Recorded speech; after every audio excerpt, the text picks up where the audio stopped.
میاں صاحب ذرا آتے ہیں، آئی ایم ایف کہہ رہا ہے جی ہمیں سستی بجلی آپ نہیں بیچ سکتے دس اینڈ دیٹ، اور یہ جو ہماری انتہائی مہنگی اشرافیہ جو ہے ہمیں بڑی مہنگی پڑتی ہے ہمیں یہ اشرافیہ۔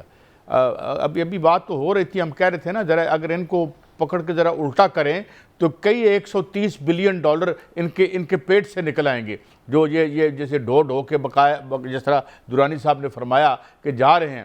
تو بات یہ ہے جی کہ وہ ہمیں نہیں کرنے دیتی، اور کھا تسی رہے ہو۔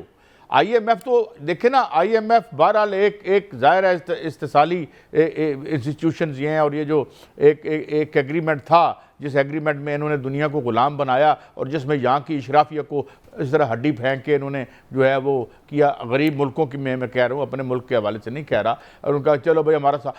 بات یہ ہے کہ بھائی یہ کیسے ہے، آپ کھولیں معاہدے، کھول کے دیکھیں، اس کا فورنزک آڈٹ کروائیں، فورنزک آڈٹ میں دیکھیں کہ جو معاہدے طے پائے تھے، بھلے انٹرنیشنل جو کورٹس ہیں وہاں بھی ہم لے جاتے ہیں کہ بھائی ہاں آپ نے 2 پیسے کی، یہاں آپ نے 2 روپے کی مشین لگانی تھی 2 پیسے کی لگائی ہوئی ہے، اور ہمارا آپ نے برکس نکال دیا ہے، اور جو ہماری حکومت ہے وہ لگتا ہے کہ وہ ہماری حکومت نہیں ہے، وہ شاید جو ہے آئی پی پی سے ووٹ لے کے آئی ہوئی ہے، یعنی ہمیں ریپریزنٹ کرنے کی بجائے ہماری کھال کھینچ رہی ہے اور ہمارا مال اٹھا کے ڈھو کے ان کو دیا جا رہا ہے۔ تو میاں صاحب یہ اس آرگیومنٹ کو کون مانے گا؟ اور یہی وجہ ہے محسن نقوی صاحب نے جو بات کی، اور جو آج اسٹیبلشمنٹ کی ریئلائزیشن ہے، آپ جتنے مرضی خلاف ہوں اسٹیبلشمنٹ کے یا اس کی تاریخ کے حوالے سے آپ کے جتنے تحفظات ہوں، مگر اس بات میں کیا غلطی ہے کہ بھائی ایک آپ اس کی معیشت کا جو آپ نے حال کر دیا، اور اپنی ذاتی اور نجی معیشت دیکھیں، خود دیکھیں آپ کی امپائرز کہاں کھڑی ہوئی ہیں، اور ملک جو ہے وہ اس میں صرف ڈھانچہ رہ گیا ہے، ہڈیاں رہ گئی ہیں، گوشت سارا آپ نے اتار لیا ہے، اور اب اس گوشت میں سے اور کتنا مال نکلے گا، کتنے بجلی کے بل آپ نے ہم سے لینے ہیں، اور ہم آ جاتے ہیں، میں ڈٹھائی سے آ کے بیٹھ جاتا ہوں ٹی وی پہ، میں کہتا ہوں اتنی بھی مجھے شرم نہیں آتی کہ یار 3 روپے کا یونٹ میرے ساتھ اس سرحد سے چند کلومیٹر پرے پر انڈیا دے رہا ہے، تو یار وہ کیا مریخ پر ہے؟ تو مطلب کیا ہے یہ؟ جب محسن نقوی صاحب نے جو بات کی، بھلے آپ کی جو بھی ریزرویشنز ہوں، اس میں کیا غلط بات تھی کہ یار تم جو ہے بس کر دو، اس عوام کو کتنا نچوڑنا ہے؟ جب بجلی کا بل دیں تو گھر کا کرایہ نہیں دیا جاتا، بندہ بیمار ہو جائے تو اس کے پاس دوائی کے پیسے نہیں ہیں، کیا کریں میاں صاحب؟ کدھر جائیں؟ کس کی طرف دیکھیں میاں صاحب؟ دیکھیں قائد صاحب، اس کو میں ایک خوشخبری کے تناظر میں دیکھتا ہوں، کیونکہ محسن نقوی صاحب نے جو بات کی کہ نظام گر چکا ہے اور تباہ ہو چکا ہے، یہی آپ بجلی کے نظام پر لگائیں، بجلی کا نظام بھی گر چکا ہے، تباہ ہو چکا ہے، لیکن عوام نے اس کو کھڑا کر دیا ہے۔ آج جو وزیر توانائی ہیں انہوں نے باقاعدہ طور پر آج اعتراف کیا ہے کہ ملک کے اندر 38,000 میگا واٹ سولر بجلی کے جو ہے کیپیسٹی آ چکی ہے۔ پاکستان کی جو کیپیسٹی ہے بجلی کی قائد صاحب وہ 45,000 میگا واٹ ہے، اور 7,000 میگا واٹ صرف بجلی جو ہے وہ چاہیے سولر ریپلیس کرنے کی، اور ریپلیس ہو جائے گی۔ جو باقی بجلی پاکستان کے اندر ہے وہ تو نہ یا تو بن نہیں رہی، یا پھر ٹرانسمیشن لائنز میں ضائع ہو جاتی ہے، ڈسٹریبیوشن لائنز میں ضائع ہو جاتی ہے، لوڈ شیڈنگ میں ضائع ہو جاتی ہے۔ اب اس کو نظام کو ریپلیس کیا جا چکا ہے۔ اب آگے دیکھیں کہ آج جو سیمینار ہوا جس میں انہوں نے بات کی ہے وہ سٹوریج کی بات کی ہے۔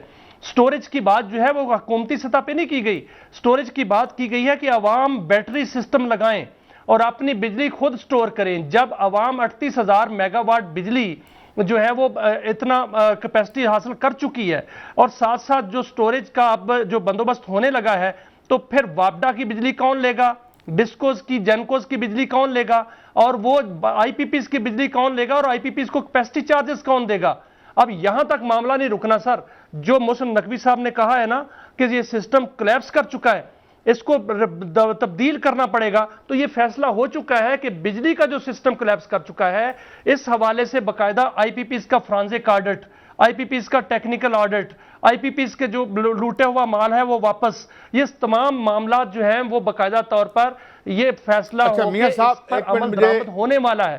آئی ایم ایف نے یہ نہیں کہا تھا قائد صاحب یہ سوال پوچھنا ہے، سر یہ سوال پوچھنا ہے، یہ سوال پوچھنا ہے آپ پوچھنے والوں نے، کہ آئی ایم ایف نے یہ نہیں کہا تھا کہ 1994 سے لے کر سن تک جو ہے وہ آئی پی پیز لگائیں. اچھا میرے ساتھ آئی ایم ایف نے 2000 سن سے 2010 تک جتنے بھی پن بجلی کے پروجیکٹ ہیں وہ کیوں نہیں لگائے؟ یہ سوال پوچھنا ہے. میں آج فرانسک آڈٹ ہونا ہے, اس کا ٹیکنیکل آڈٹ ہونا ہے, ہیٹ ریٹ ٹیسٹ ہونا ہے. میرے ساتھ ہمیں ناظرین ہمیں جوائن کیا ہے عبداللہ گل صاحب ہیں, تحریک چیئرمین تحریک جوانان پاکستان. گل صاحب سے ہم انٹرنیشنلی تو پوچھتے ہی رہتے ہیں, مگر ذرا تھوڑا سا سیاسی حالات پہ بھی ان سے بات کرتے ہیں اور معاشی حالات پہ بھی. گل صاحب تھینک یو ویری مچ, آپ نے ہمیں جوائن کیا.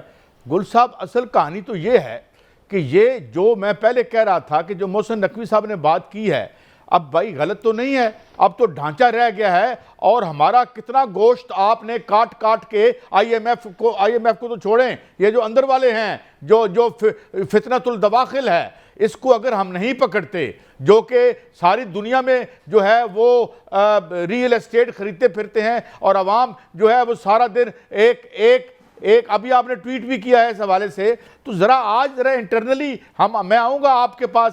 جو ایک دو سوچیں پائی جاتی ہیں ایران میں, یعنی پاسداران انقلاب, اور جو ایک ہارڈ لائنر ہیں اور دوسرے جو معتدل ہیں, مگر ادھر ڈونٹ یو تھنک کہ we need to fix our home. And Naqvi صاحب پوری دنیا کو امید لگ گئی کہ شاید ساڑی جان انہیں کو چھوٹی جائے. یہ جو دو خاندانوں کی یہاں پر ایک آمریت مسلط ہے مبینہ طور پر.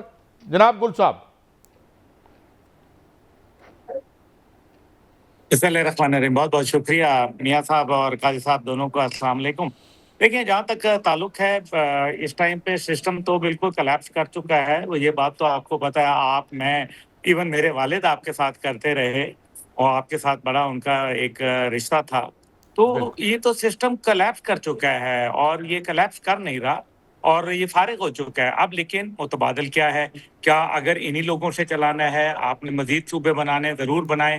لیکن مجھے تو یاد پڑتا ہے کہ جب ہم نے ایک 1 یونٹ تھا اور ایک پاکستان کے اندر پورا ویسٹ پاکستان میں ایک آئی جی ہوتا تھا, تو سسٹم تو زیادہ بہتر چل رہا تھا. اب سسٹم کو کیا ہو گیا یہ ہمیں معلوم ہے. بہرحال یہ تو چلیں ایک بحث ہے, یہ ابھی چلتی رہے گی, اور یہ بحث چھیڑنے کا مقصد اور اس کے بعد پورے میڈیا کی یہ زبان رد عام ہونا, اس سے مطلب یہ ہے کہ اگر یہ ٹاپک ہاٹ فیورٹ نہ ہوتا تو آج یہ ڈسکس ہی نہ ہو رہا ہوتا. عوام اس کو جس پذیرائی کے ساتھ دیکھ رہی ہے, کیوں؟ کیونکہ یہ لوگ تنگ آ چکے ہیں, اور تنگ آمد بجنگ آمد. نقوی صاحب نے غلط تو نہیں کہا. دیکھیں نا, نقوی صاحب آپ کو پتہ ہی ہے کہ کہاں سے آئے ہیں. نہ وہ نون لیگ کے ہیں, نہ وہ پیپل پارٹی کے ہیں, نہ پی ٹی آئی کے ہیں.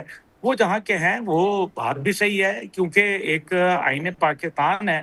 آئین پاکستان کے اندر وضاحت سے لکھا ہوا ہے کہ فوج جو ہے وہ ول آف دا نیشن کے ساتھ جاتی ہے, اور ول آف دا نیشن کے اندر جس طریقے سے میں سمجھتا ہوں کہ D G I S P R نے بڑا وضاحت سے کہا کہ سسٹم کو ری سیٹ ہونا چاہیے.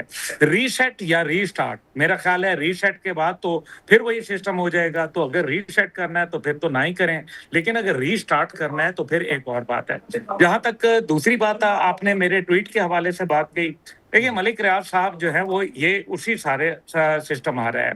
ملک ریاض صاحب کے حوالے سے ایک عرصے دراز سے آپ کو پتہ ہے نہ ان کے جو فائلیں ہیں ان کو پہیے لگ پائے, اور جن لوگوں نے پہیے لگانے تھے نہ وہ اب پہیے لگوانا چاہتے ہیں. پاکستان میں مزے کی بات یہ ہے کہ اس ٹائم پہ جونیئر سے لے کے سینئر تک جو پوزیشن ہے جو مقتدرہ کے اندر, الحمدللہ بڑے ایماندار لوگ ہیں اور بڑے کھرے لوگ ہیں, اور میں ذاتی طور پہ ان لوگوں کو جانتا ہوں جو اس کیس کے ساتھ منسلک ہیں. مجھے یہ معلوم ہے کہ ملک ریاض صاحب کو بتا دیا گیا ہے, ان کو پیغام دلوا دیا گیا ہے, اور ایک ہی بات, نہ کوئی یہاں مفاد ہے, نہ کوئی ذات ہے, نہ شہداء کے لیے ان کو کوئی مسئلہ ہے. شہداء کا فنڈ پورا ہے اور اللہ کا شکر ہے فوج کو کسی کے چندہ خیرات کی ضرورت نہیں ہے. ملک ریاض صاحب نے جو لوگوں کے ساتھ وعدے کیے, اس عوام کے ساتھ وعدے کیے, اور ملک صاحب کو ان کو وفا کرنا پڑے گا. میری ان سے کچھ عرصہ قبل دبئی میں ملاقات ہوئی تھی اور میں نے ان کو یہی کہا تھا کہ آپ اپنے کام مکمل کریں. دیکھیں, میں نے آپ کو کہا کہ یہ وہ والا پاکستان نہیں ہے جو جس زمانے میں ہماری سفارتی تعلقات نہیں تھے. آج ہمارے سفارتی تعلقات بہت الحمدللہ بہتر ہیں, اور ریڈ وارنٹ جاری کرانا ہمارے بائیں ہاتھ کا کمال ہے. اور تو عبداللہ گل صاحب, ملک ریاض صاحب کو واپس لایا جا رہا ہے. اگر وہ پاکستان آئیں گے تو پھر ہی ان سے جو ہے وہ حساب بھی لیا جائے گا اور ان کے کہا جائے گا کہ وعدے پورے کریں. لایا جا رہا ہے پاکستان.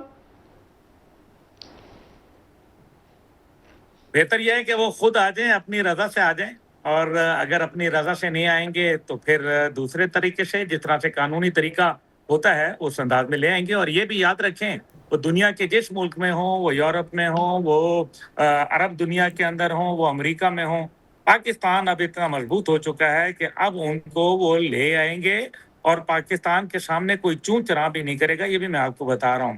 بات ابھی بہت آگے جا چکی ہے اور ان کی ابھی جو جائیدادیں ہیں ابھی ان کی بھی نیلامی کا وقت ہوا چاہتا ہے، کیونکہ اس قوم کے ساتھ زیادتی نہیں ہونے دی جائے گی. موجودہ قیادت جو اس ٹائم پہ موجود ہے مقتدرہ کی، وہ پاکستانی عوام کی خیرخواہ ہے، پاکستان کے ساتھ محبت رکھتی ہے، نہ وہ جھکتے ہیں اور نہ وہ بکتے ہیں. اس اچھا، ٹائم ایک پہ سوال کا مجھے جواب بہتر گل یہی صاحب، ہے بڑے لوگ کے لیکن کانڈ ہیں عبداللہ کیونکہ صاحب، جو ملک ریاض صاحب ہیں ان کا جو بحریہ ٹاؤن ہے، یہ سارا جو قصہ تھا، اس کے ساتھ ایک بڑی جو کرپشن کی داستان جڑی ہوئی ہے. کیا ایک مثال بنایا جائے گا ان کو واپس لا کر کہ کرپشن کے خلاف جو نعرہ ہے یا جہاد ہے، بلکہ جہاد کرنا چاہیے، اس کی ایک مثال بنائی جا سکے؟ اور دوسرا، ہم آئی پی پیز کی بات کر رہے تھے، اس پر بھی روشنی ڈال دیجئے گا کہ یہ بھی خبر آ رہی ہے کہ فیصلہ یہ ہو چکا ہے کہ آئی پی پیز کی جو کرپشن ہے اس پر بھی گرفت ڈالی جائے گی، اس کا باقاعدہ طور پر فرانزک آڈٹ کرایا جائے گا اور باقاعدہ گرفت ڈال کے جو بڑے بڑے اس میں مافیاز ہیں ان کو جو ہے وہ باقاعدہ قانون کے شکنجے میں لایا جائے گا ریئل ٹائم اور حقیقی طور پر. جی قاضی صاحب بھی کوئی بات کرنا چاہ رہے تھے. قاضی صاحب جی نہیں، پہلے ٹھیک ہے، یہ فرما دیجیے، یہ جو دو باتیں انہوں نے فرمائی ہیں. ایک تو اور میرا سوال بیچ میں یہ لے لیں کہ جن لوگوں نے پلاٹ خرید دیے یا گھر بنائے، کیا ان کو بھی پروٹیکٹ کیا جائے گا اس میں بحریہ ٹاؤن میں؟ بیکاز ان کی تو محنت کی کمائی لگی ہوئی ہے وہاں پر بحریہ ٹاؤن میں. جن لوگوں نے وہاں دیکھیں، جن لوگوں نے جو جینوئن لوگ ہیں ان کو پروٹیکشن ملے گی، بے فکر رہیے. لیکن جو 2 نمبر کام ہو رہے ہیں ان کو نہ اجازت دی جائے گی. اینڈ آئی تھنک یہ پہلے ہی بارڈر کراس ہو چکا ہے. یہ سرخ فیتے کو، سرخ لائن کو کراس کر چکے ہیں ملک صاحب. اب تو ان کو عمل کرنا پڑے گا، نمبر 1. دوسری بات یہ ہے کہ جو کا کاروبار ہے اور جو جیسے میاں صاحب نے کہا، بالکل پکڑ کے لایا جائے گا، بات کی جائے گی ان کے ساتھ. عوام کے کیے ہیں وہ کوئی 40 لاکھ کے قریب جو فائلیں انہوں نے تھیں، ان کو اب ان کے وہ پلاٹ ان کو دینے پڑیں گے، کیونکہ اگر وہ پلاٹ نہیں ملیں گے تو یہ بات بہت آگے چلی جائے گی. تیسری چیز جو ہے وہ یہ یاد رکھیں کہ پاکستان کے اندر قوانین موجود ہیں، ان کے اوپر امپلیمنٹیشن ہونا ضروری یہ ہے. تو